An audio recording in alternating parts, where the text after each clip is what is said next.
সম্পদের সীমাবদ্ধতা সত্ত্বেও সবাইকে অন্তর্ভুক্ত করা হয়েছে বাজেটে। সংবাদ সম্মেলনে অর্থমন্ত্রী বললেন ৮০% বাস্তবায়ন হলেও দেশের অর্থনীতি বদলে যাবে।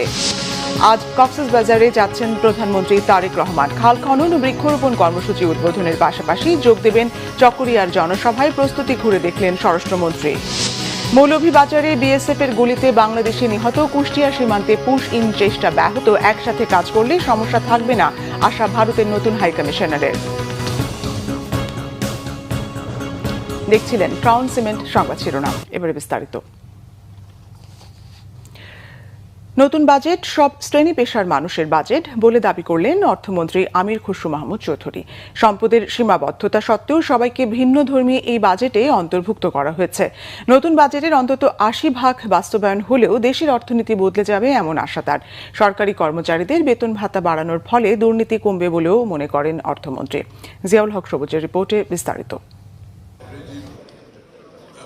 রীতি অনুযায়ী বাজেট ঘোষণার পরদিনই সংশ্লিষ্ট মন্ত্রী সচিবদের নিয়ে বাজেটোত্তর সংবাদ সম্মেলনে হাজির হন অর্থমন্ত্রী আমির খসরু মাহমুদ চৌধুরী। রাজধানীর ওসমানী স্মৃতি মিলনায়তনের এই সংবাদ সম্মেলনে নতুন বাজেটকে ভিন্নধর্মী দাবি করে তিনি বলেন, এই বাজেটের মূল লক্ষ্য বিনিয়োগ বাড়িয়ে নতুন কর্মসংস্থান তৈরি করা। এজন্য দক্ষতা বাড়াতে বিভিন্ন পদক্ষেপ তুলে ধরেন তিনি। বলেন, সরকার যেসব পদক্ষেপ নিয়েছে তাতে মূল্যস্ফীতি ধীরে ধীরে কমবে। বাজেটে যেসব প্রতিশ্রুতি দেয়া হয়েছে তা পূরণ সম্ভব হবে বলেও দাবি করেন তিনি।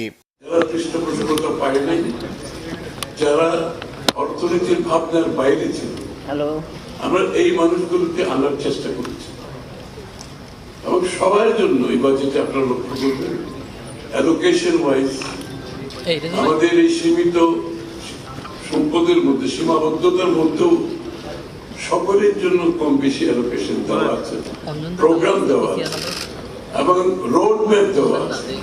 সিপিডির মতো গবেষণা প্রতিষ্ঠান টার্গেট অনুযায়ী ৭ লাখ কোটি টাকা রাজস্ব আয় কঠিন হবে এমন মন্তব্য করলেও অর্থমন্ত্রীর আশা স্বয়ংক্রিয় পদ্ধতির ব্যবহার ও আওতা বাড়িয়ে সেই লক্ষ্য পূরণ করা সম্ভব। আমাদেরকে যেই বিনিয়োগ, যেই সব জায়গায় বিনিয়োগ করছে আমরা সেই জায়গায় বিনিয়োগ করছি। আমরা কিন্তু বড় বড় মেগা প্রজেক্টে যাচ্ছি না, তারা খেয়াল করেছে। আমরা বিশাল কোনো প্রজেক্টে যাচ্ছি না। সব কনসিডারেশনটা মাথায় রেখে আমাদের এই প্রোগ্রামটা করা হয়েছে।